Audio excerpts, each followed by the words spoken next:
الغزالات، السلام عليكم. اليوم جبت لكم واحد الطريقه زوينه ديال الفلو كراميل، ان شاء الله يعجبكم. بلا بيض بلا عدب بلا تماره، سهل جدا وسريع. يلا بينا باش نشوفوا الطريقه. نتمنى تعجبكم. وإلا عجبتكم ما تنساوش ديروا لي لايك والشير والضغط على الجرس. والى الطريقه. السلام عليكم الغزالات، كي دايرين؟ لاباس عليكم؟ ان شاء الله تكونوا بخير وعلى خير. كي داير صيامكم؟ ان شاء الله يكون بخير. ان شاء الله عندنا تنحتاجوا لهاد الوصفه. عندي لتر من الحليب و 100 غرام من السكر، كاس ديال العنبه، وعندي 70 غرام من السكر. واحد غنديروا الكراميل وواحد غنديروا في الوصفه. وعندي 50 غرام ديال اللوز، ممكن ما ديروش ولكن تيعطي واحد الطعم زوين. وعندي فلو ديال المغرب، فلو ايديال. وعندي هاد الفلو هاد البودين كنت ناخدو اللي غيسوني. المهم انا تناخدو من ليدل، كاين في ليدل وهو حلال، ما فيش لا جيلاتين لا حتى حاجه. وكل كيس من هادو 500 مليلتر ديال الحليب، اي نص كل كيس، كل خنيشه ديروها في نص لتر ديال الحليب. وهاد الزليفات هادو الا بغيتو تذوقوا شي واحد ولا هذا، المهم انا خديتهم من الاكسيو، وإلا بقى ليا غندير فيهم. واول مرحله تنبداو بالكراميل، تناخدو 70 غرام ديال السكر، سكر حبيبات، ونزيدو عليهم معلقه ديال الماء، ونخليوهم نحركو غير واحد شويه، نحركو داك الماء باش يدخل في السكر، وما نعاودوش نقيسوه حتى يبدا يذوب، عاد نحركوه. البوطة تتكون متوسطة، النار متوسطة، ما تكونش مجهدة ما تكونش قليلة. المهم تناخدو الخلاط وغنديرو فيه هادشي كامل اللي قلناه. غنديرو لتر ديال الحليب، غنديرو كأس من السكر اللي هو 100 غرام اللي بغى بالغرام، تنفرغوا الاكياس ديال هذا ديال البودينغ او ديال الفلو. واحد السيد قال لي تتقولي ديالنا عرفناهم ديالك ولكن حنايا هذه الطريقه ديال الهضره ديالنا في المغرب. المهم وهذا الفلو تيفكرني في المغرب، والله العظيم توحشت المغرب. ها يا المغرب كون نعاود ليك شكون اللي تيقول المغرب؟ ما تديوش عليا، نرجعوا للوصفه. ايوا يا الغزاله، المهم تنخويو هاد الكاس ديال 70 غرام ولا 50 غرام ديال اللوز، المهم على حسب. اللوز تعطيه طعم زوين الصراحه. ممكن طحنوه في الطحانه هذا ديال اللوز وداك الشيء، وممكن طحنوه غير في هذا. انا عندي هذا الخلاط يطحن كل شيء. المهم نرجعوا للكراميل ديالنا، هو بدا يذوب. غنبداو نحركو فيه باش داك الحبيبات يذوبوا. المهم نحركو غير بشويه على نار كما قلنا متوسطه.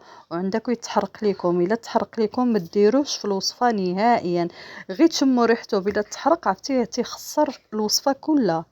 ما ديروش، عاودوا كراميل من جديد. وها هو دابوا دوك الحبيبات. انا خليت لكم هاد المراحل باش تشوفوا. غير هو ما تجهدوش عليه النار، ما ديروش النار قويه، النار دائما تتكون متوسطه. وفاش يذوب السكر تنبداو بالتحراك ها حتى نوصلوا لهاد النتيجه. وكما قلنا الا تحرق لكم ولا شميتوا الريحه ديالو، فاش تعطيه الريحه ديالو تتعرفوا بلا راه محروق.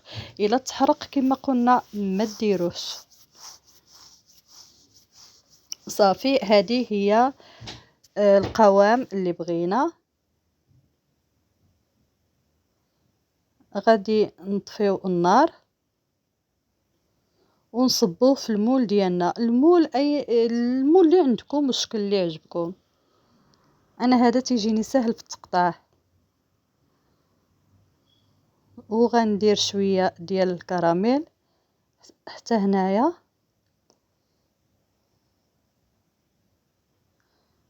غير هو عندك ويديكم عرفتي، سخونيته صعيبه وتيحرقو صعيب.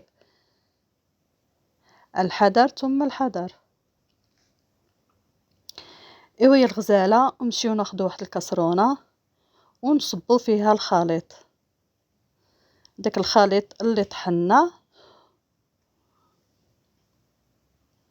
بعد ما كبينا داك الكراميل في ليمون، تنخليوه يبرد، تنخليوه على جنب، ونبداو نحركوه في الخليط ديالنا حتى هذا على نار متوسطة ومع التحراك المستمر. بحال التحلية، اي تحلية درتوها من الافضل ديروها في الصباح دخلوها للثلاجة وتبرد على خاطرها، وهانتوما كسبتوا الوقت. ايوا يا الغزاله، تبقاي تحركي تحركي تحركي تحركي حركي ثم حركي حتى يعقد لك الخليط بحال هكا. هاد الحبيبات هادو راه ديال اللوز، انا خليتهم شويه غلاض باش تيجيو زوينه هكا في المضغه. المهم هذا هو القوام اللي بغينا. غنطفيو على النار ونصبو في القوالب.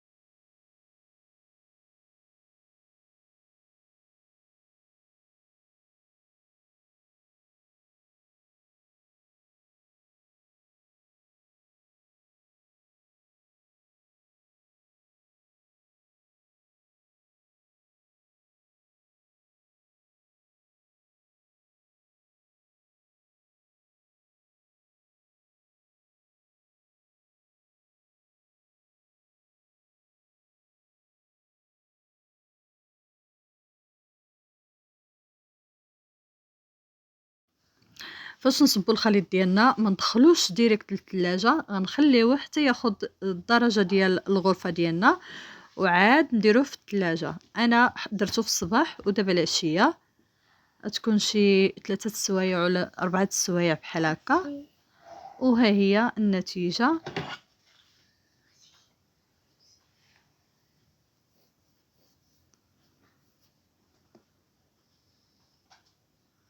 باش يبان لكم مزيان. الصراحة ما تياخدش الوقت بزاف ولذيذ لذيذ.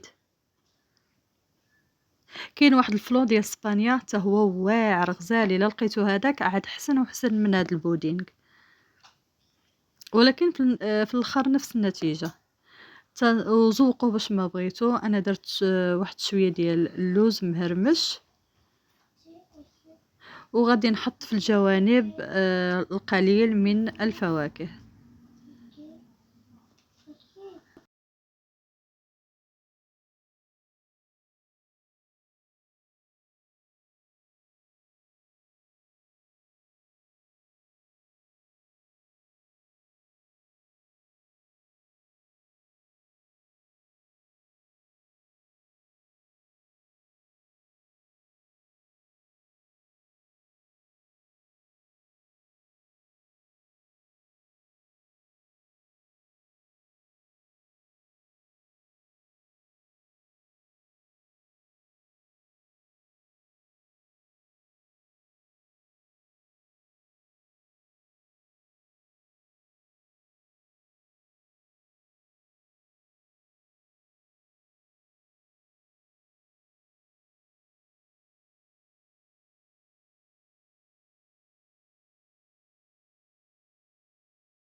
ايوا يا الغزالات، النتيجة تتبان تقطيعة. الا تقطع لكم مزيان راه نجح لكم، ما تفرتست لكم راه يمكن ما درتوش الفلو بالزايد.